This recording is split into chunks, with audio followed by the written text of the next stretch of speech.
Welcome back to the Finding Strength podcast. Today we have Alisa Sanford. Sanford, yeah. Yes, I was like, I got to make sure I say it right. But Alisa Sanford, you and Matt actually know each other from Deer Hollow. Lisa's my girl. I keep forgetting you guys went to school together. That is so funny. We know each other from back in the day. How long ago was that?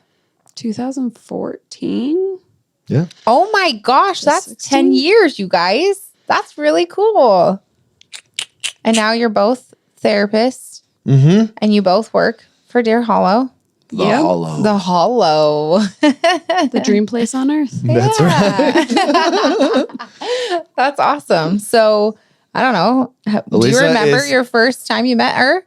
No. No, a grad school class. That's Yeah. about all you Class. can. The cool thing about Alisa is we had classes together, but we also did projects together. We got to know each other quite well. I always thought you were freaking cool. I don't know what you thought of me. I would be interested to hear. Probably thought I was kind of weird and annoying because that's So what I was I like, to hey, think have him be the speaker. He's got it. Always. Matt's We'll like, put the project together, make sure he knows what we're supposed to be Yeah, that's presenting and have him present. Really. I literally think you may have presented one of our projects without us even doing much, and you just got up there And and just did it. Wong it. that sounds Gift like to gab, that. bitches. What's up? And did we get an A? Pretty Yep. sure we nailed it. Always. I can just talk and talk and talk and talk out my ass. Yes, you can. Hey. Which is so funny because you're a therapist and you you listen more. But then when you get Do I? I don't know. Maybe I should sit into your therapy sessions and see what's I going on. teach a in lot. there. I'm You a do teacher. teach. You I teach. definitely teach. That's why I like group therapy because I Yep. like teaching. That is Same true. kind of thing. However, what would you say? Do you listen more or talk more? I'd say I listen more. Yeah. Individual for sure. Yeah. Yeah. For sure. But you also run groups too, don't you? You do like group sessions also. Yeah. Yeah. But I let their body speak. Yeah. I don't want to tell them what they're. Okay. I'll direct it right back. Most of the people come into my groups and they think, don't move. She's going to call something. So they just come in really rigid. Then we just call that. I love She's amazing. it. I She's love so it. freaking good. That's You awesome. say Matt goes for the jugular and I let him bleed out slowly. We were a great combo. It was fun. We had a lot of fun together. Yeah. Really. And people are like, you have fun doing therapy? I'm like, hell yeah. Yeah, It's a exactly. blast. We're a bit masochist. I- Well, and group is fun because it's so dynamic. Mm-hmm. Like individual is cool because like you just sit there and talk to the person and learn about them. You can like get really deep. But like group is like you have no idea what's gonna happen. Exactly. Somebody's going to respond to somebody and you're going to have to take that. And And so you it's just great. run with It's it. wonderful. Oh my gosh, that's cool. I don't know how well I'd do at that. I'd be like, crumble. And you fall. like to fly by the seat of your pants, and you're not into being prepared for things. Just kidding. That's pretty funny. But yeah, Lisa and I, we go way back. We've had a lot of fun together. We worked at the Deer Hollow Pioneer House in its heyday. I don't know. Yeah, if and it's single house day. yeah, man. Oh, Before, because Deer Hollow now we have how many? Because she's in charge of all the therapists now, Of the residential. Residential. Stacy's over the outpatient.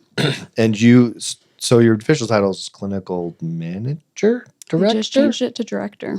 clinical Residential director. clinical director. Boom, the CD in the house. Mm-hmm. Yep, that's fantastic. Yeah, that's cool. And so, how many therapists are you currently working with at Deer Hollow? Oh, I think there's about 14 Wow. therapists. And then we have an internship program. Once upon a time, there was 3 of us, Oh my gosh, that's there's a lot. crazy. and an internship program. And there's an internship program. We have 3 interns right now, 4 maybe. So that's a lot.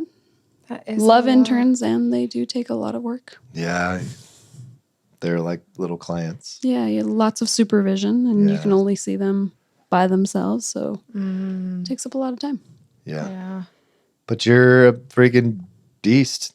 Mm-hmm. You freaking run the gamut in group and individual. She's amazing. I've sent how many people? We've sent friends to Yeah. Alisa. She's an Yeah. incredible therapist. I want to know. The people want to know the story. Yeah, I want to know Dun, how dun, you dun. became a therapist. Like, what drove you? So we're Right? yeah, Is that what you were going to ask? I don't Sorry. want to do like a super detailed full history because yeah. we're trying not to do that as much anymore. Yeah. But I know your story, and it's really actually quite incredible how you grew up and what you've been through. So I think we would deprive the people of what they want if we don't let you tell a little bit of your story, how you grew up, where you're from, backstory, the origin story. Yeah. Well, I'm the youngest of 8 kids. So there's 5 boys and there's twin sisters above me. And if you have twin sisters, automatically you're going to have trauma with that. Because you are the one who they're going to pit against each other. And so that's kind of what. And I grew up on a dairy farm. So work was the family life. If you didn't work from sunup to sundown and even afterwards, then you were basically nothing. I also grew up in a highly religious family. My family was LDS, and so that was kind of what our put together family was. We were the farmers, and you knew that everybody worked. My friends always joked, hey, don't call Alisa to hang out because she won't, because she has to work. Oh. And so that's just what we did. That's what we knew. And I'd say overall, I mean, yeah, we had bumps and ups and downs as a kid, but 12 is kind of when my family's story got rocked. When I was 12 years old, my oldest brother was killed in a farming accident. And that's when everything shifted. For me, part of why it shifted is I didn't find my brother, but I thought that I needed to take my sister-in-law because he was married and he had 2 kids. I thought I needed to take her out there. So seeing my brother in that space is kind of where my story started because my relationship with people changed. What happened to him? So there's this farming thing called silage, and essentially you take the hay and you cut it up into really small pieces. It's what helps the hay ferment, and you put it in bags.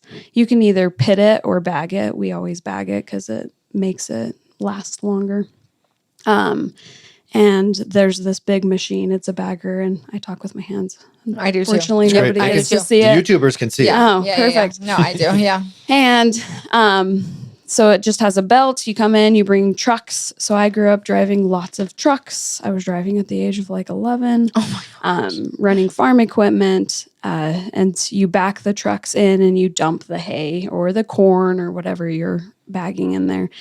This belt runs it up, and then there's these bars that push it into the bag. Rotate and push it in. And then there's contraption behind all of that just helps pack it, essentially. I'm not sure exactly how or what happened. Obviously, I wasn't there, but I think it had gotten plugged. And so he was trying to unplug it. And usually he was very careful. That's one thing my dad tried to teach us is like, you turn machinery off because something's going to happen. And his shirt got caught in the beaters and pulled him in to the machinery.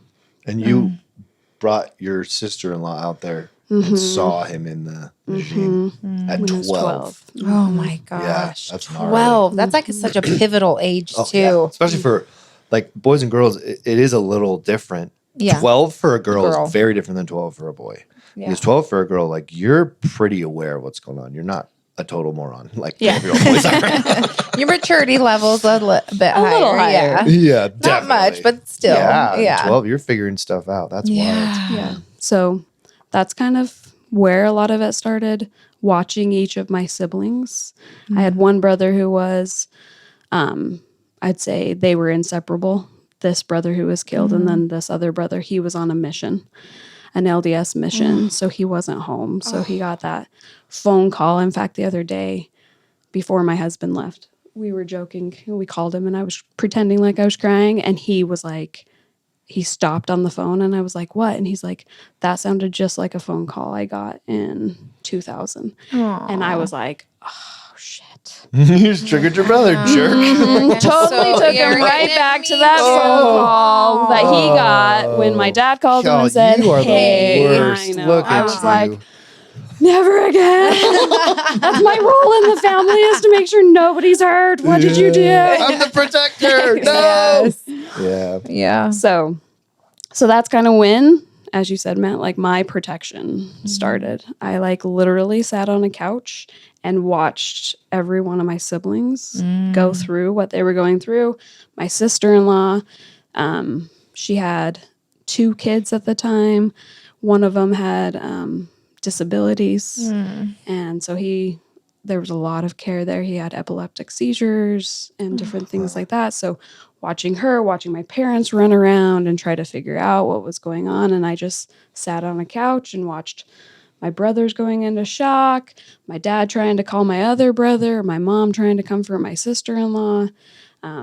My one brother, pretty sure he was going off to do drugs or whatever to help numb himself. And so at that time, I just learned that this is where you got to shove it all together and hold it together for everybody. To the point, like at his funeral, I had a friend joke with me. She's like, all of your friends are crying on your shoulder. Aren't you supposed to be crying on our shoulders? And I was like, that's just where we're at. That's what we got to do. And I'd say that kind of led me into wanting to be in the helping profession. It scared me so bad that I followed my dad around for about a year when he was around machinery to make sure, because I thought this little 12-year-old was going to be able to prevent him from being killed in a machine. Growing up in a farming community, it's not uncommon for farming accidents. One of my best friend's brother was killed in a farm machinery accident, like when I was in kindergarten. Like, it's not uncommon. Uncommon, yeah. But you think you're going to be the one who escapes it. So I followed my dad around for about a year to make sure that I could protect him if something happened. And then my parents decided that was enough of that. It was staying out until 1 or 2 and then trying to go to school was not okay. So I didn't know how to cope with it. My family didn't know how to cope with it. And so I started into an eating disorder to try to cope with it.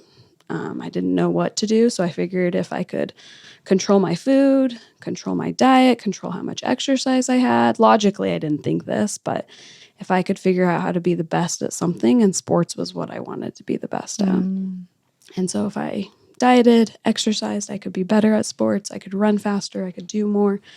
So then I ended up in treatment for an eating disorder when I was 15 until I was about, on and off until I was about 21.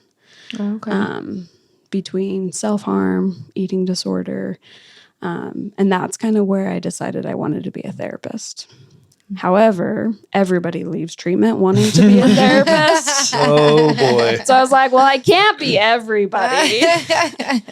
So then I decided that I would be a nurse because my mom is a nurse. And I was like, well, that's a helping profession. Why not? Go do that. And I wiped one too many butts being a CNA. And I was like, I just like listening to people's stories. I don't want to wipe butts. I don't want to push meds. I want to do something different. So I decided to pursue rec therapy, which is using like experiential elements to do therapy, which I love. In fact, I actually hate talk therapy. It's not what I enjoy. I like the experiential piece and having people have to experience it to notice things. Because I think most of us can talk shit most of the time. Oh, yeah. And so we can talk our way around Yep. 90% of the time. So having them have to engage in something makes it so they can't get around it. Yeah. So I did rec therapy, but you can't process as a rec therapist. You have a limited scope of practice. And I didn't want to just play bingo at the old folks home for the rest of my profession or limitedly help teenagers. And so then I went back to school to be a therapist. And I've always known I wanted to do trauma therapy because there's no other kind of therapy. I don't want to tell people what coping skills they need to do. That just sounds boring. So trauma it was. Trauma it was. Because it's like So boring. coping You and your skills. coping Because they're skills. common, right? Like people should know those things already. But trauma, like people don't know how to handle trauma. This And you're like, I want to help people do that. That's cool. But philosophically, right? It's like you can learn so many ways to deal with your bullshit, Oh, yeah. but it doesn't mean that you've actually dealt with your bullshit. Exactly. Yeah.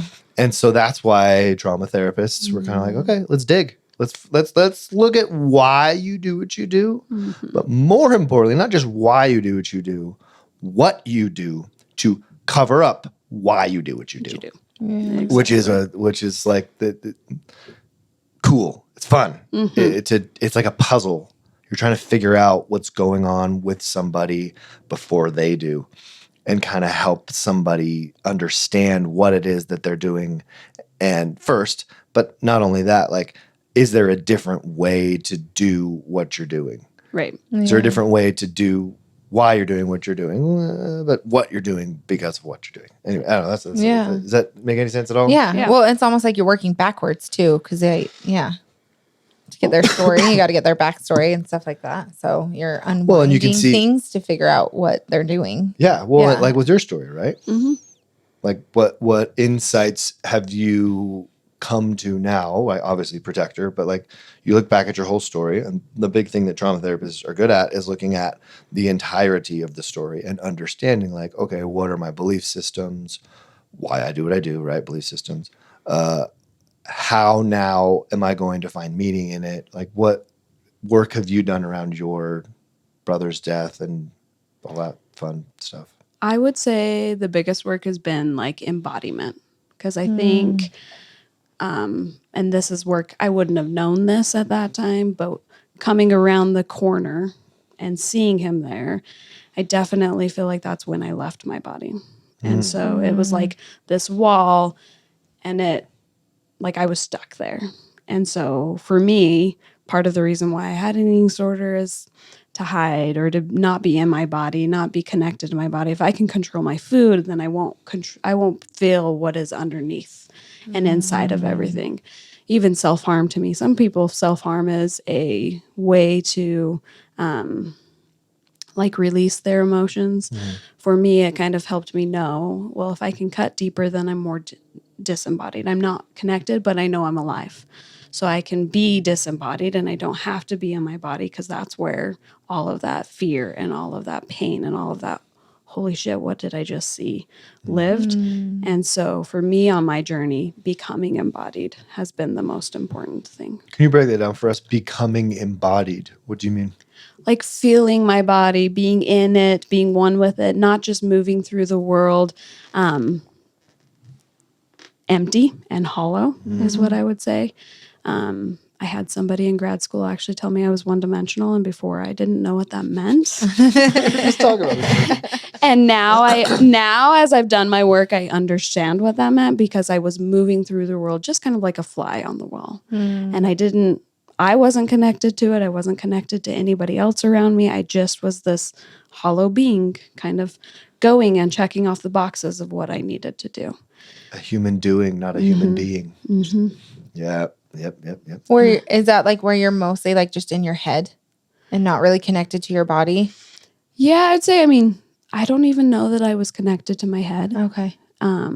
Just all overall, I would say dissociation, when they talk about dissociation and you're outside of your body, but I didn't know I was outside of my body. So being in your head could be a form of that. Yeah. Yeah. Might not be what Alisa was doing. That might be what you do or what somebody else does. Yeah. Definitely. Yeah. A lot of people are in their head. I'm a pretty heady person. And I've had to learn this embodiment thing has been huge, right? Like mindfulness, meditation. That's why we talk about the cold. When you're getting the cold, what are you doing? You're doing getting into embodiment. your body. You're putting yourself in your body.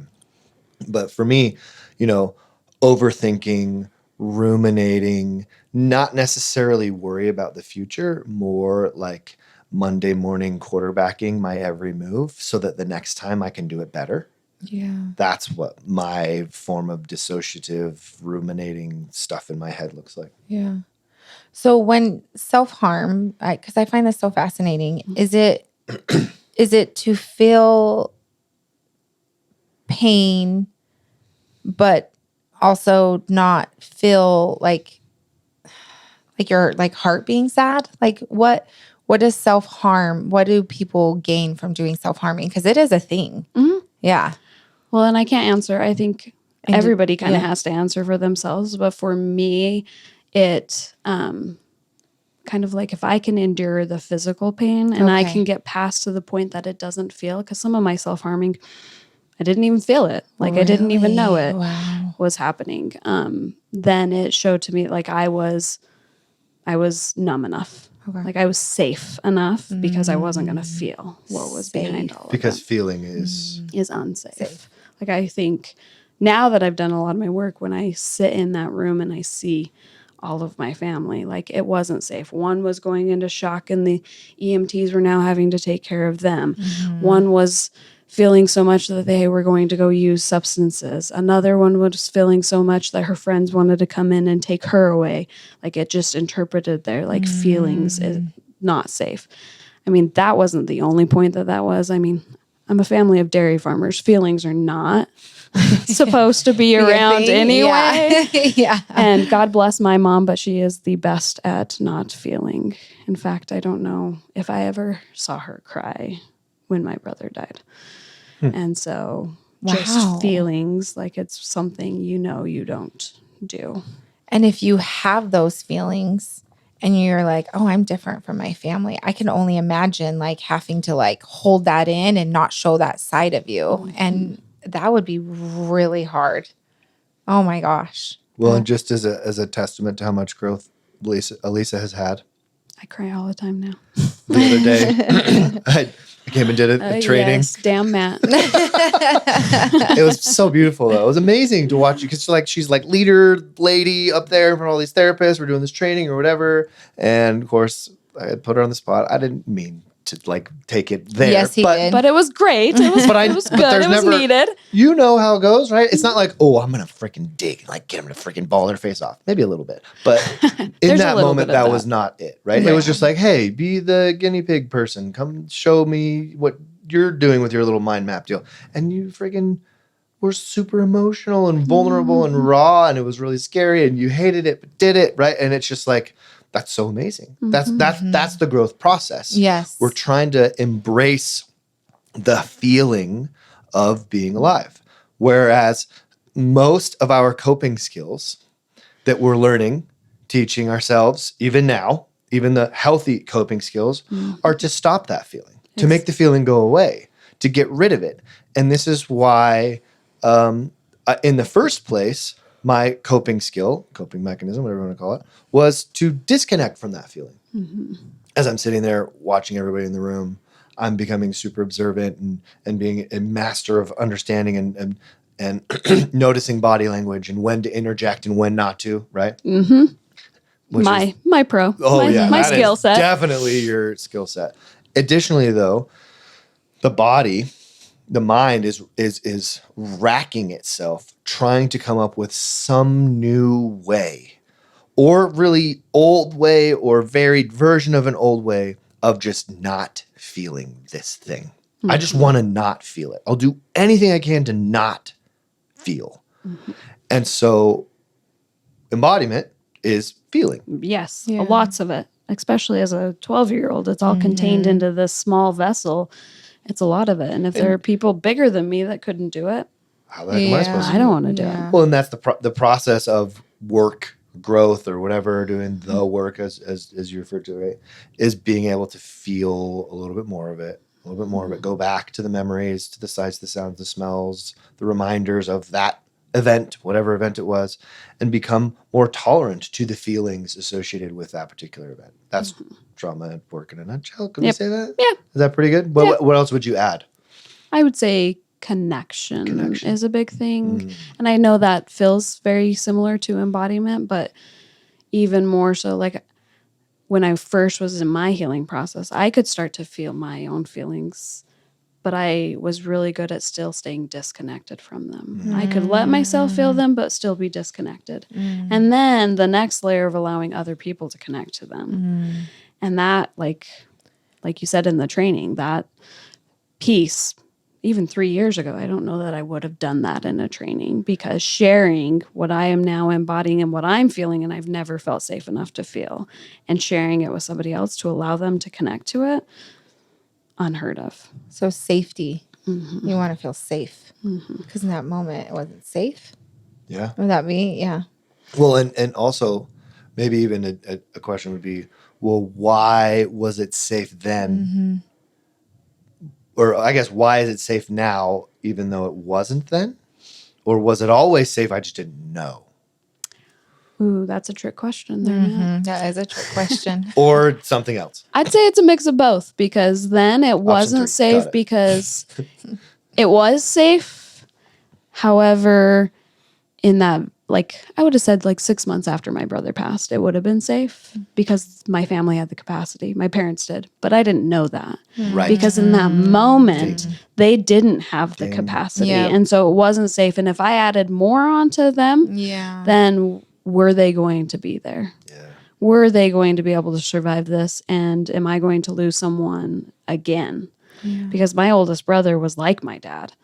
Because being the youngest of 8, your dad becomes your siblings. Your mom becomes your siblings as well. And so if I put my emotions here and they can't handle it, is something going to happen to them?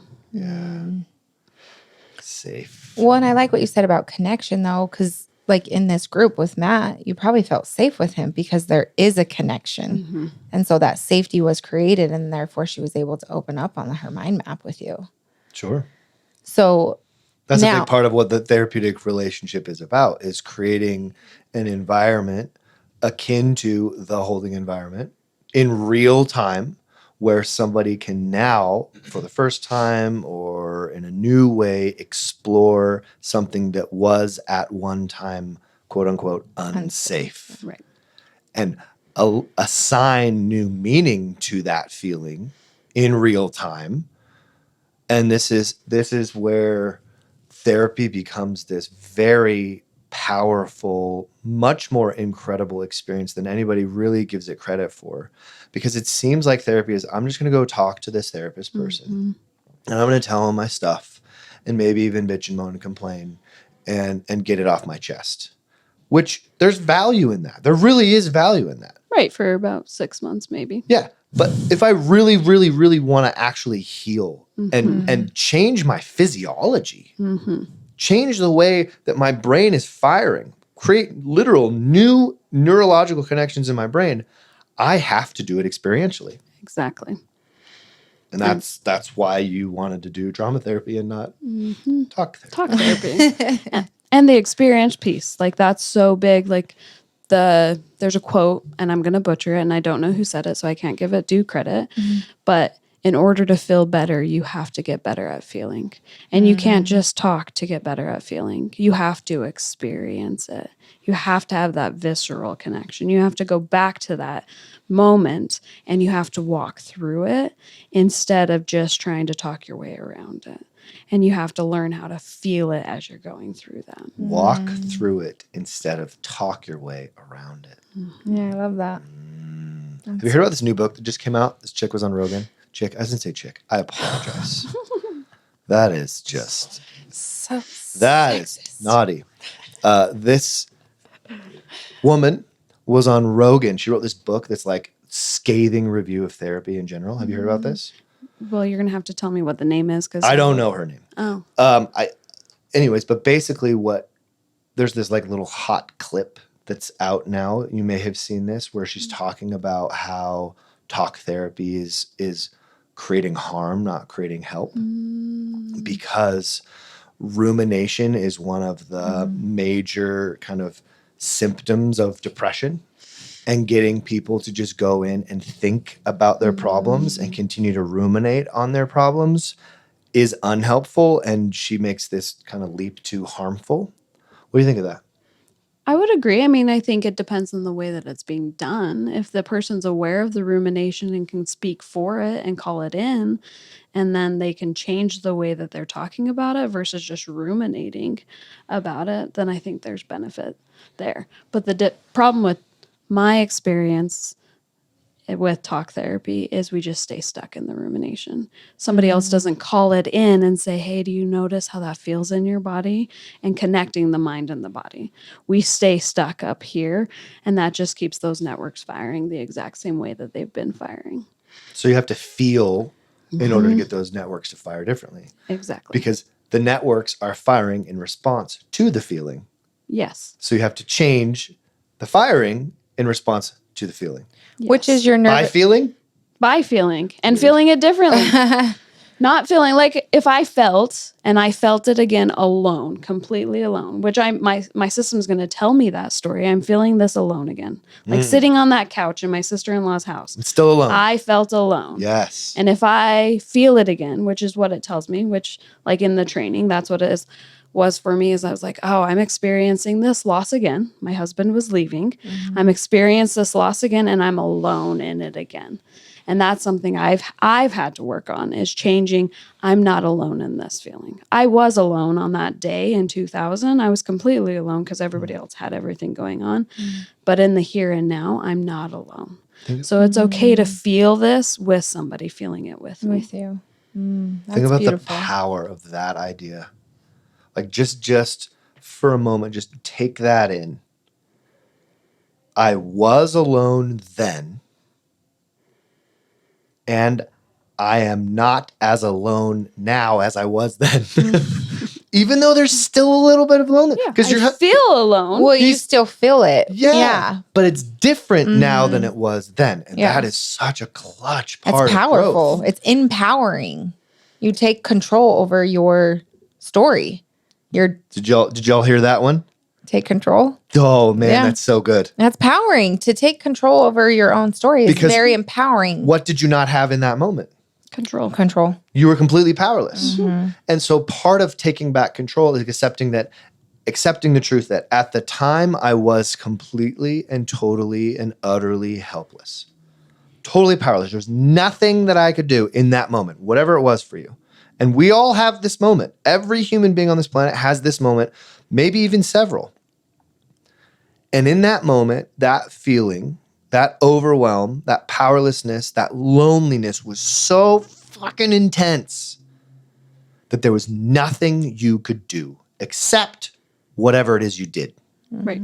Whatever you could Disconnect, grapple with to try to dissociate, figure out. overanalyze, whatever, Take right? care of other people. Yeah. Get really angry, fly, Yeah. right? Fight, flight, Yeah, freeze, freeze. dissociate, disconnect, Yeah. fawn, people please, right? You pick one of the four and then your brain's like, okay, we're going to do that forever. Yeah. Every time this feeling comes up, we're doing that again Yeah. until it gets to this point where it's just like, this isn't working anymore. Right. This Well- doesn't serve me anymore. This doesn't serve me anymore. I then have an obligation as a human being. I have to ask myself a question. And this is a very important question. I wonder if something else would work better. The power of that idea is mind-blowingly important. What if there's something else that would work better? No offense, people. You're not going to find that alone. No. It's not the way this works. You're not going to go, like you can read, sure, go read a bunch of books. That's other people's ideas. That's great. But you need to go have an experience with another human being and begin to explore that what if thing. And that's the formalized process of the therapeutic thing. Right. That's what we do. But what's happened is we've bastardized that process into pay me my session fee and you can talk about whatever you want. Clinicians who listen to this podcast, please turn the microphone or turn the volume up. Stop it. With all the love in the world that I could possibly muster. If you want to back me up on this or if you want to jump on board, I have a feeling you might. Just listening and not forcing feeling is going to cripple the people that are in your office. Agreed. And it will kill our profession. And this is where I get protective because there is a lot of talk right now about therapy. It is under fire more than it has been for a long time because it's so popular. And this is inevitable. It has to be because we have to rein in the fringe, but we can't just keep talking. We have to feel. Mm-hmm. Well, and even more so there with therapists, go do your work. Yo. Because part of the reason why you don't want to, like, Amen. I literally sat across from a friend and said, I love listening to other people's pain. Don't ask me about mine. But that only takes you so far. So if you're going to, you can't get into the feelings if you're not willing to feel them too. I feel with every one of my clients, but I'm able to embrace some of those feelings now, whereas I wasn't able to. I still have feelings that I have to like learn how to work through. Like you said, helpless, and my body was like, that is the one emotion right now I don't want to feel. Yeah. But I'm more aware of it than I was before. So when somebody feels helpless, I can go, oh, that's my helplessness too. And I can nurture that so I can be with them instead of be like, actually, let's change the subject and not talk about that one because I don't want to talk about that one. Brilliant. Brilliant. And so do your work just as much as you're asking other people to do their work. Yeah. Brilliant. Oh, that's good. Did you have something you wanted to say? Yeah, I forgot what it was. It's Sorry, okay. I went on a rant. It's okay. It's okay. Welcome to the podcast. Well, no, I think it had something to do with like the nervous system, right? Because like in our moments of trauma and we're feeling, that's affecting our nervous system, correct? Is that right? Yeah. And then when we go back and revisit that feeling, we're recreating a different story for our nervous system, correct? Like if we're doing that in trauma therapy with our therapist and like trying to create a different story with that feeling. Or coach. Yeah. We can recreate that feeling to not be as intense as it once was. I don't know if I'd say you change the intensity, you change the relationship you have with the intensity. Okay. Because I'm still going to have the intense loneliness. Yeah. However, now if I have a different relationship with that loneliness, then I'm not going to run away from it or I'm not going to want to put the flames out. Okay. So the intensity, I'd say, is going to stay the same at certain times in your life. I just have a different view of it, a different belief about it, a different relationship with it. And so my comfortability towards it has changed. Yeah. Your perception of the intensity changes. And perception is everything. So sort of kind of the intensity does go down because of your perception of it. Right. Yeah. Right? So it's like, and that's the cool thing about tolerance, which is essentially what we're talking about here. Yeah. Right? I can change my capacity for tolerance of the intensity of the feeling. And in doing so, I widen my range for feeling, which is the coolest part. Because feelings are not one-dimensional. Yeah. They are multi-dimensional, very dark, which is what we're talking about here: loneliness, sadness, scariness, overwhelm, helplessness, fear, death, blah, blah, blah, right? And conversely, on the other end of the spectrum is all the beautiful, light, amazing feelings. And the more tolerant you become of the dark feelings, the overwhelming, scary ones, the more capacity you have for feeling the light, beautiful, amazing ones. And all of that rounds out into one overarching umbrella of gratitude for all of the feelings. And so now you don't have bad feelings and good feelings. You just have feelings. Yeah. Dark and light. And they're intense. But maybe I kind of like a little bit that I can experience these really intense dark feelings because they give me a lot of really awesome context for these amazing light feelings that are just so unbelievably cool. More awareness. And That I didn't even know I could feel that. And that's usually what happens. What's really cool is we narrow this window of feeling tolerance, right? And I don't go dark and I don't go light. I just kind of try to stay in the middle, numbed out, checked out, whatever. And then I start to do some work and all of a sudden the light in their eyes just freaking opens up. And then they're just like, oh, I didn't know I could feel that. And you're like, I know, it's cool. Right? Like, hey, do you want to, let's laugh. Like, let's do something silly and funny. Like, let's be goofy and be little kids. And they're like, what? I didn't know I could still do that. And expands and expands. Excuse me. And is that like do you feel like that it has to do something with a little bit of like alignment of like body, mind, spirit, like getting that to like one whole degree? What do you think? Yes. And that's why I guess I was asking that question with the nervous system, because I feel like if I, like in my experience, if I'm able to go back to that moment and feel that moment, but I have my heart and my head in it too, then I can create a different story. Like I'm stronger now. I can handle this today. And my heart feels that. I feel like that feeling is like the tolerance is wider. I can handle it a little bit better, I guess you could say. It's still as intense, But when I feel like I'm all aligned, it is more, I guess I am more empowered of like, I can do this, I can handle this when I feel more aligned with all three. I love that. Yeah. Well, and as you say that, what I think about is you have more capacity. If I'm just trying to deal with it with my head, Yes. I have this much. Yes. I just have my head that's Yes. going to. But if my Yep. head and my heart, then I have my whole torso and I have my head that is going to. And if I bring in my whole body, I have from the top of my head all the way down to the bottom of my toes. There's so much capacity that can help me manage this versus just this little space that's going to help me manage this. Yeah. That's And cool. as we get older, we have more capacity. I have a 5-year-old right now. His capacity is a lot smaller than my Yes, capacity yeah. because I have more body Yeah. to be able to take up with all of that. Yeah. Oh, I like that. Yeah. I like that a lot. Yeah. That's really cool.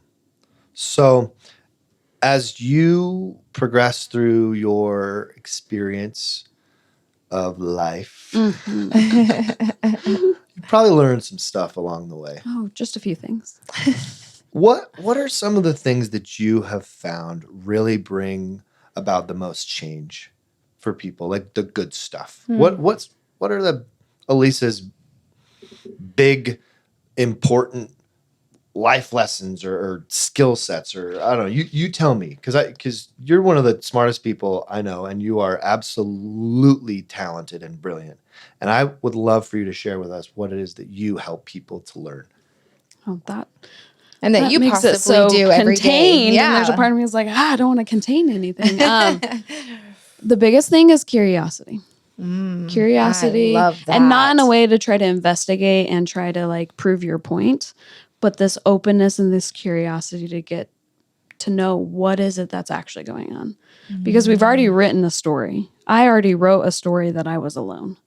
I fulfilled that. I lived that out for enough of my life that I already knew what that was like. So getting curious about, is there a different possibility and what is that going to be like? And being open to experiencing that, which that what I'd say is the next thing is experiences, which I think is why experiential therapy drew me. The only way that we can actually change that story and the only way that we can actually know if something is going to be different is if we allow ourselves to experience it. If I go into an experience closed-minded and already writing the story, the experience is going to be the same. I have to be willing to be curious about this experience in the here and now. And is it going to be different? And be curious about it and actually experience that experience. And the ways that I've learned to do that is actually my family has been some of the most healing, because watching my kids, I won't forget the day that I took my daughter out to the farm and she was petrified of this 2-ton cow running at her. And I was like, oh, that's probably what it should have felt like as a little girl when everybody's like, don't be scared of them. Beat your body big and they'll run away from you. And I was like, that's what that should have felt like. And so then I was like, oh, I can experience that. And I can experience it with her and through her. And so my family and nature, outdoor experiences, going and doing. If I don't get a camping excursion at least once a month, then you can basically think I'm worthless. Like I'm just not going to be embodied and enjoying things. My husband knows that you're starting to get squirmy. It sounds like we need to go get a hike in or something, because nature is the way that I connect, feeling that beneath my toes and all of that. Like that's just the way to go. Oh, man. I love that, though. I love what you said about your daughter. Like, and having that awareness, that curiosity, like you said, be curious. And instead of like, oh, it's fine. Like, it's just like shaking off what her experience is and asking yourself, well, how can I connect with that? That is so cool. I really like that. Thank you. Yeah. Curiosity is so rad. Yeah. It is. It's my favorite I remember word. when I started learning the IFS model, right? That was when it became clear for me how important curiosity was. Because if you want to learn stuff, you can't be closed-minded. Because you've already got it figured out. So and your true. brain goes, I don't need to learn this. And it shuts down the capacity for learning. And curiosity is this mindset, this state of mind that says, no, I don't know what I don't know. And I yet don't even know what that is. Yeah. And so let's freaking figure it out. Let's learn some stuff. Let's experience some things. And along the way, hopefully we'll retain some, then maybe we could share with other people. Mhm. And that's the whole idea behind curiosity, which is so powerful. Yeah. It is. That's really cool. I love Yeah. that you said that first. It is. Yeah. Curiosity. I love Curiosity is that. huge. Yeah. So nature for you teaches curiosity. Mhm. Children, spending time with children. Mhm. Anything else? Any specific or hard skills or tangible stuff that you're like, this has helped me or helps my clients with curiosity as much or more than anything else? I don't know if I do a lot of tangible skills because I feel for me, Mhm. I lived by a lot of rules. When I was in my eating disorder, I lived by a lot of rules. And so sometimes having like the hard set skills, I use a lot of skills. I journal, I color, I do deep breathing. I actually used to hate Matt for Wim Hof. I didn't like Wim Hof for a long time because it made me be embodied. I do the cold showers. I don't do them like religiously, but I do them when my body says, hey, this is what we need to do. And so for me and my practice and what I support a lot of clients in is what is your body asking for in that moment? And Getting so really know a intuitive. plethora of Yeah. things. What is your body asking for? And starting to So- tune into that a little bit. I'm hearing you say diversify your skill set for experiencing and be curious in the moment about which one will work at the right time. And be willing to slow down, which is one of the things I'm working on this That's year. great. Is really slowing down See, so that's that I tangible, know. Lisa. That's what I'm talking about. There's your tangible one. Slow down. We need a thing. I want to grasp it. I want to hold it. Slow down. That's Pause. great. So what do you guys mean by slow down though? Like give us an Yes. example. What do you mean by slow down? Instead of just reacting Okay. when I'm feeling something, feel it in the moment and slow down enough to turn in, get curious and say, okay, all right, I'm feeling that in my shoulders right now. What does that need to tell me? What does it want me to know? What does it need right now? And What is then it? proceeding. What is it? It might be a sensation. It might be a feeling that my body, like when I say it, because I don't see myself as mono-minded. I see myself as like in IFS parts. And so at that time, I don't know if it's a sensation or if it's a feeling or if it's, I mean, I have different gendered parts or different things like that. So at that moment, what is this? What is it? What does it want me to know? Instead of making it, what do I want me to know? Maybe it's not me as a whole that wants me to know it. It's just What do a you part mean? of me. What do you mean? Ask more clearly so I can answer. What it's not me as a whole. That makes no sense to a lot of people. I know what that means. That's fair. So breaking it down. Right? Because mono-minded, cool word. Don't know what that means. So a single entity. Yeah. So I have a 12-year-old part of me. I don't know the ages of all of my parts, but I have a part of me that shows up through my headaches. I have 3 different sadness parts that show up in my body. And so they're all different parts of me. They're all different ages, different experiences, different thought processes. And so slowing down and connecting to all of me instead of just like me. When I was disembodied, I would have said I was mono-minded Yeah, because I just wasn't one. connected. Okay. Just one thing. But that's because all of me had to be fragmented off of me, had to be separate from me because it wasn't okay to be all of that. It was only okay to be this hollow, empty space. And now it's more dynamic. There's a lot more involved in just this idea of Alisa. She's got many different elements to her, many different parts, as you Of her. referred to. Yeah. And if you guys are curious and you want to learn more about this, this is, I mean, it goes back to Jungian stuff, right? This is old. This has been around for a minute, but in this modern day, at Deer Hollow, we use a treatment modality called internal family systems, which we've talked about on the podcast before. And it's important for people to understand how incredibly life-changing this idea that I am not quote unquote mono-minded is. Just understanding that there is probably a voice in your head that tells you you're stupid, right? And that voice in your head that tells you you're stupid, maybe that's not you. Right. Maybe it's just a part of you, and there's a whole other yous Yeah. There's that and that believe voice something changes. different. Yeah. That voice could be your 12-year-old self, or the voice could turn into your 16-year-old self. Yeah. yeah, and maybe there's this part of you that says you can't lose. Losing makes you weak. Maybe that's not you either. Maybe there's another part of you that says if you make any mistake at all, you are worthless. Maybe that's not you either. And exploring those ideas, this is the idea of curiosity within the multifaceted mind idea that helps you really understand your psyche, the way your mind works Well, the beliefs that you made behind up, the right? scenes, Yeah. and how you see yourself, and that there are different aspects to your personality and who you are, and how those aspects actually reflect back at you your idea of who you are, and that is an ever-changing thing. The idea of who you are is never permanent. Never. Always changing. How you see yourself. And if you can change how you see yourself from a worthless, unlovable, hurt, broken, incapable, whatever, right? Any one of those things or any combination of those things and other things, unsafe, right?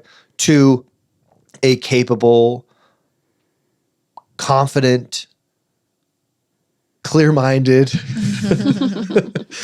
compassionate, curious, what else? Creative. Creative, Calm. calm.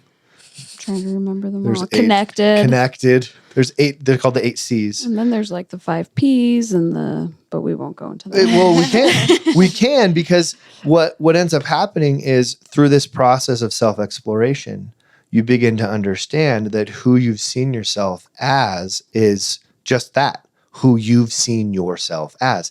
And you can choose who to see yourself as. You have way more control over that than you ever realized. And imagine now that you have a person next to you who's an expert at helping people see themselves, asking you questions to ask yourself. And you can hear back how you see yourself. It is really cool. Yeah. It's maybe the most life-changing thing that I've ever experienced. Oh yeah, I'd say that, and for me, psychodrama and IFS, those have been the most life-changing therapy modalities for me. It's incredible. Yeah. And I'd even to add on to that, not only does it change the relationship that I have with myself, because I don't see myself as mono-minded. So if I do make a mistake, I don't see it as like all of me is the mistake. I see, well, this part of me maybe didn't engage in this relationship effectively. I also have other parts of me that know how to repair and know how to engage in this relationship differently. And so I don't get so wrapped up in this is all of me. It also helps me see that these things that other people maybe do that have hurt me is not all of them. And so I can also have a different relationship with other people. That doesn't mean that I don't have to have boundaries. But instead of seeing, I have a 16-year-old right now, instead of seeing my 16-year-old as all of his impulsive decisions and choices, I can see him as there are parts of him that are really impulsive right now. And I also know there are parts of him that are really kind and compassionate and caring and loving. And so I can see him as just more than that. So me being able to understand that helps me with my relationships because I can see them differently. I needed to hear that today. Game changer though for kids. It really is. Like it has helped me see my kids differently as well. And it's, I wish IFS was like taught in parenting classes, in school, like everything. Cause I think it just is such a good tool to help people, first of all, be more compassionate with themselves. Like I think that's the biggest thing. And then I just think that automatically makes you more compassionate towards other people and giving them grace and myself grace. So For sure. yeah. So that is cool. So go ahead. Nope. Go ahead. No. I want you to go. Okay. Well, paper, you mentioned scissors. your husband's leaving, so your life is probably completely like See, changed. This is why we are one, because this is what You I just was asked the right same questions. Bingo. Boom, boom. You're Yeah. amazing. Go ahead. But yeah, you mentioned he was leaving, like on deployment, correct? So he's gone for how long? He is gone until next January, roughly. Oh, time wow. frame. So he'll be gone for for a year. They're out of country like 10 months is what they say. Okay, so your life is completely now just like different, and It you is have to different. change I've up thrown things. everything out the door. I've actually been more compassionate and graceful to myself. This weekend I didn't want to clean my house, and I was like, I don't want to clean my house. All right, who cares? The kids are still alive. I'm still alive. We're doing great. Win-win. That's awesome. So what are you doing to prepare for, I mean, well, he's already been gone. So what is it that you are now doing to keep yourself like moving forward? Because I feel like, something like this in other people's lives, like can really cause it to be really hard for them, but what are you doing to create still this safety and keep on going with life for your kids and everything? Well, as Matt probably knows, I'm usually I'm just going to shoulder everything and I don't ask for any help. Okay. And this time around, I've learned that it is important to ask for help and to let people help you. Good job. That's hard. It's Why is that so so hard? hard? Especially for women. I feel like it's really hard for us to accept help. Ryan just looked at me and just goes, no. No, everybody. But it's hard for human beings to ask for help. Yeah. For one reason and one reason only. I don't want to feel weak. Yeah, I don't want to be inadequate. I don't want to be a burden. all the things. I don't want to burden. And if I can do it on my own, yeah. then that makes me strong. Right. And I'm not inadequate. I'm not a burden. I'm not all those things. Yeah. Yeah. So I'm just going to do it by myself and take care of it by myself. And for me, then I don't have to show somebody I'm vulnerable. yeah. If I have to ask for help, then I am admittedly telling you I am vulnerable, and that's not safe to do. Yeah. Right. But in the end, what it really is about is control. Mm-hmm. Yeah, because then I can control the outcome, so to speak, and I can control the information output too, and who sees what, and then whether or not people know if my house is clean. So it's tough to ask for help. It is. sucks. But you're doing it. But I'm doing it. Heck I asked yeah. you. I told Good for people you. when he was leaving, I was like, you need to check in on me. And I don't Good. always know. I ask people, what do you need? But now I'm learning that question actually kind of sucks. Like, if I knew, maybe I would tell you. I don't know. And so I told people, you might have to just randomly drop in because I am not going to call and say, hey, come hang out with me. So if you just randomly drop in, that's what's going to be helpful. Yeah. Or I've had to ask my work for a lot more, which that is incredibly hard because I think I have to shoulder everything and have everything put together. If I'm supposed to help clinicians, then I should be put together. And so I've had to learn to you know what? You guys might have to stay later. You guys might have to do this. I need you to do this and start delegating things. And that's been helpful. And it's been awesome because it's taught my kids to ask for help. Oh, that's cool. And so they go to the office all the time and ask for school help. And they ask their teachers for help a lot more That's now. fantastic. And so it's been good to see that. That is. Yeah. Well, that's growth as a leader too, right? You're supervising 14 people. You're not going to be able to do it all. No. There's no way. And that's kind of how I think growth works is if I really want to expand my capacity for anything, tolerance, just strength in general, I have to realize that, two oxes can pull a freaking cart way better than one, And so I got to find my other ox. I got to find my homie, right? But if I can pull it by myself, then I'm better and I'm good, Matt. Don't tell me that. Yeah, then you have back problems, I don't know anything about that, but No, ask that part of you why you want to do it on your own.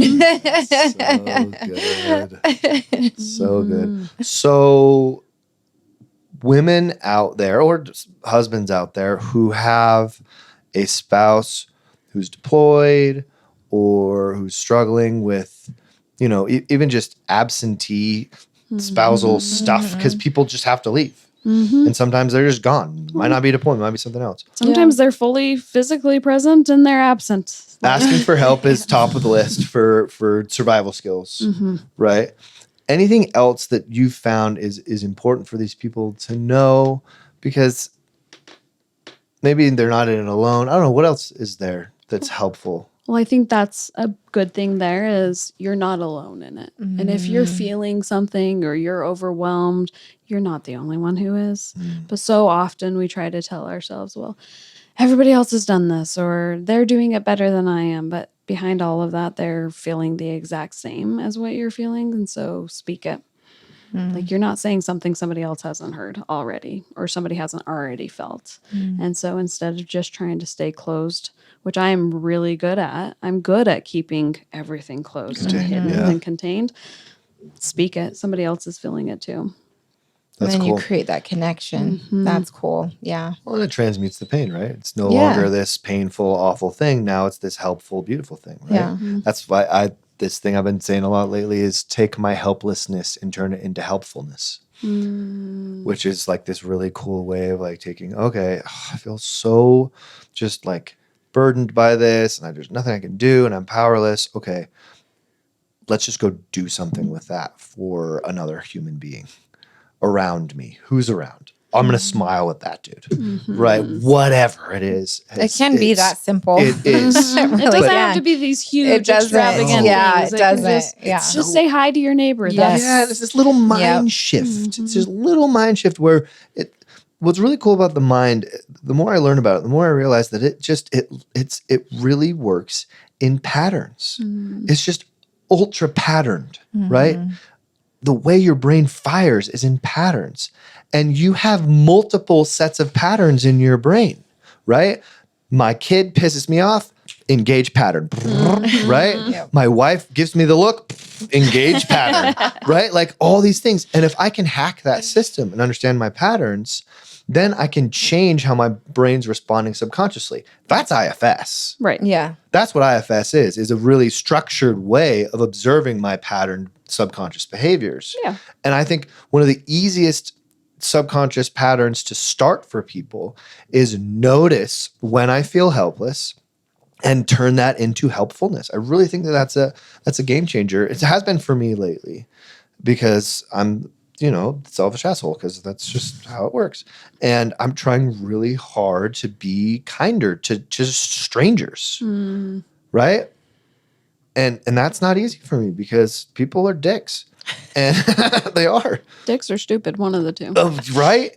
And they're ignorant and they're selfish and they don't care about anybody else but themselves, But and you it's just like, called yourself that. So are you projecting? 100% I'm projecting. Okay. That's the point. That's the whole point. Right? Like I'm seeing myself reflected back to me in these people. And now all of a sudden I'm the guy that smiles and I'm the guy that's doing this. And I see somebody and I'm like, oh, that freaking dude needs a little bit of help or that lady needs a little bit of help with her freaking gas tank. Let me go over there. Hey, can I help you out or whatever?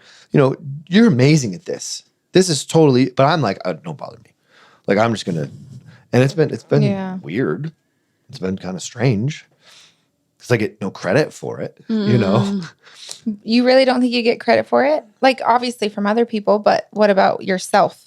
When you do it. Yeah. Yeah. Well, and you might not hear it, but you get credit Yeah. because that woman who needed help with her gas tank goes somewhere else and says, oh, today somebody did this for me and it was really nice. You don't hear it. Yeah, it's true. But you feel it. It's true. I feel like that's why I do it. Like, I don't know, it could be selfish, but I love, like you said, I love doing small acts of kindness for people everywhere I go, for strangers. Like some people, like my mom or my sister, like, what are you doing? I'm like, they need help. Like, and I get this sense of feeling for myself out of it. If you're watching at home on YouTube, you just saw me go, yeah, Yeah. all the time. All the time. I do. I'll be like, Matt, pull over so we can help this guy. He's like, we can't. We have to get to the podcast studio on time. We're freaking late, man. We don't have time to help. Just got to change a tire. He just barely pulled the tire out. Probably a serial killer. Yeah. Right. I have more awareness of that now. No, I'm just kidding. Yeah. But it's true. But yeah. It's just these little things. Yeah. You got to change your story, though. You're not an asshole. What? You got to change your story though. You don't You're think not an Just a asshole. part of you or a few parts of few you. Yeah, parts there's of a me. few parts of No, you. I don't think that I, in general, even show up that way. I wouldn't say people. You ask about Matt, people are gonna be like, "Oh, that guy's a dick." Oh, no. Yeah. No, that's but true. in my head, Yes. my Yes. head, I'm You're very self-critical of yourself. I'm rude and a little too abrasive, right? Mm-hmm. And so I'm trying to be less that way with random people who piss me off. Good for you. I'm proud of you. Yeah. I'm really nice to the person checking me out at the check stand thing, Yeah. but dumb bitch who freaking just stands in front of me in line, right? I was here. Yo, dude, I was here. Can you not see me? Right? Like, fuck you, buddy. Move. Right? That's what gets me. It's Yes. those things. And it's like going like Other people's awareness of others. it's taking a breath and looking at that person and just going, this oblivious dumb bee is gonna get a smile. It's very hard. Very hard. It is. It's very difficult, but it's changing me. I can feel it. Yeah. It's changing me. And Yeah. so I don't know how I got on this topic, but Yeah. Matt's uncomfortable. He's like, oh no, it's all on me. Whoa. but no, it's been a Yeah. good journey. Well, and I think I know why. Because you two human beings who I don't spend as much time with you as I used to, but we used to spend like a ton of time together, like at least 40 plus hours a week. Yeah, and you were my lunch buddy, and then Yeah. you left. Aw. Asshole. See, See, you are an asshole. Reinforced. Damn it. Oh, here we go again. I know. I actually miss you a lot. Like we became Yes. really good friends. We even did Yeah. like traded sessions for a while and stuff. Yeah. Like Yeah. it's you're a great person. My husband even invited you over for my birthday party. I was like, what the fuck? Yeah, that's great. And I look at you, especially you, Brindy, both of you guys, you ooze kindness. Like you're just good, kind, genuinely nice, caring, compassionate people. And that shows up. You're beautiful human beings and you're fun to be around. And I'm like, I think I should try that. And there's a balance there. I can't Yeah. say that my kindness has always been helpful. True. Sometimes it's been hurtful. Yes. That makes sense. And so there's a Overly. balance, like Yes. learning. There's ends of spectrums. And so learning, like, okay, what is my kindness? What's the purpose and the intention of my kindness right here, right now? Is Yep. it just because I want to save face with someone? Then maybe I need to do something a little bit different. And that's like the practice of slowing it down and, okay, what's the intention of this right here? What does it want me to know? What my kindness right now, is it actually aligned? And is it whole head, heart, and body? Or is it only from, because my kindness can come from my head Interesting. Yes. instead of my heart or Yep. from my body. Slowing down. I know. I love that. Slowing down. Yeah, that would help It is a lot so last hard. night. Yeah. How do you slow down with hard in teenagers? this. Oh, because they're so going and so quick. And Oh, I just want to freaking throttle him. So how many kids do you have? I have three. Three. I have Okay, a that's right. bonus. My oldest is not my biological, so I'll give his mom credit as well. But he's mine. Yeah. And And he's- he's the one who's 16, correct? Yeah. Okay. So I have a 16, 8, and 5-year-old. Oh, yes. You are big. Your baby's 5 now. My baby's 5. She's so cute. I remember her. Him. The, And then Oh, Abigail. no, it was your Abigail's girl. 8, And yeah, then my that's girl's 8. right. Yeah. She's a Spitfire. She is a Spitfire. I love her. It melts my IFS heart when she goes, a part of me is feeling really frustrated with you right now. And I'm like, you can bring on all frustration if you keep using parts language. she's got a lot of energy in that little body. She got mad at Matt for eating her cake. Good. Yeah. Don't eat her cake, bro. So I thought this was our cake. We're not sharing cake now? Apparently not. It was her piece. Fine. Oh, I love it. I love Fine. it. I'm not sharing with you either.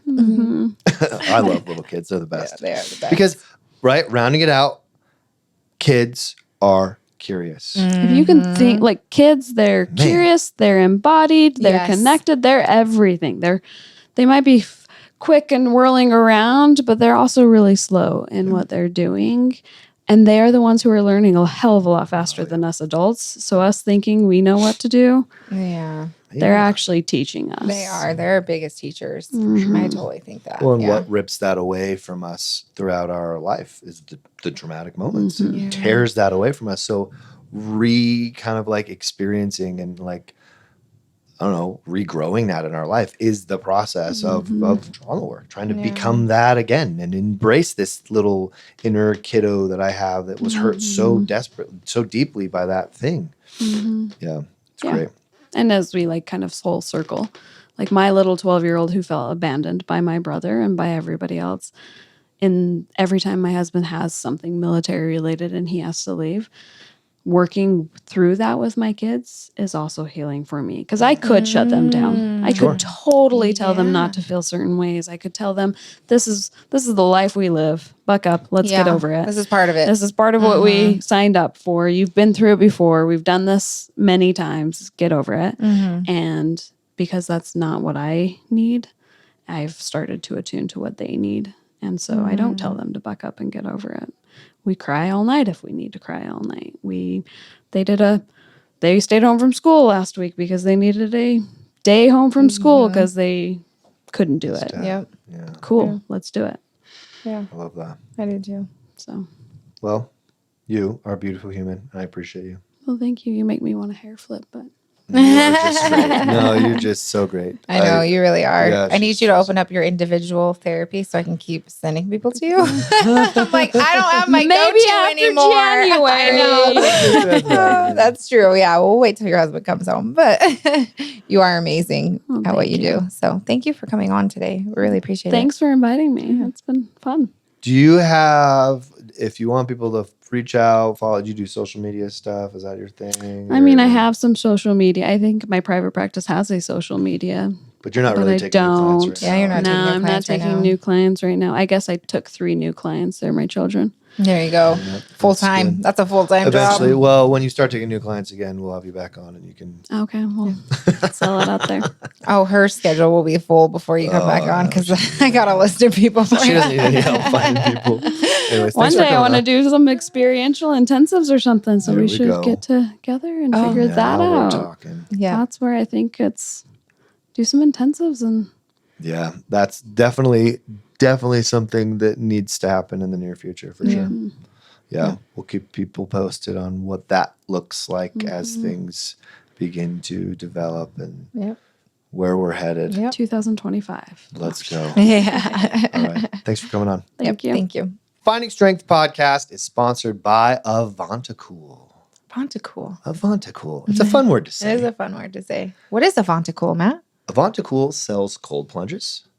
Avantacool sells infrared saunas. Check out Avantacool at avantacool.com. If you use the code STRENGTH24, you will get a discount of 25% off any Avantacool products. How amazing is that? That's a good discount. It really is. Do you like our cold plunge? I love it. It's nice, huh? It is really nice. It's great. Stays clean. Stays it's clean. perfect. Whatever temperature I want it to be at, I can set that, and it's great. Yep. We love it. Yeah. Worth check 'em out. every penny. Check them out. Avantacool.com.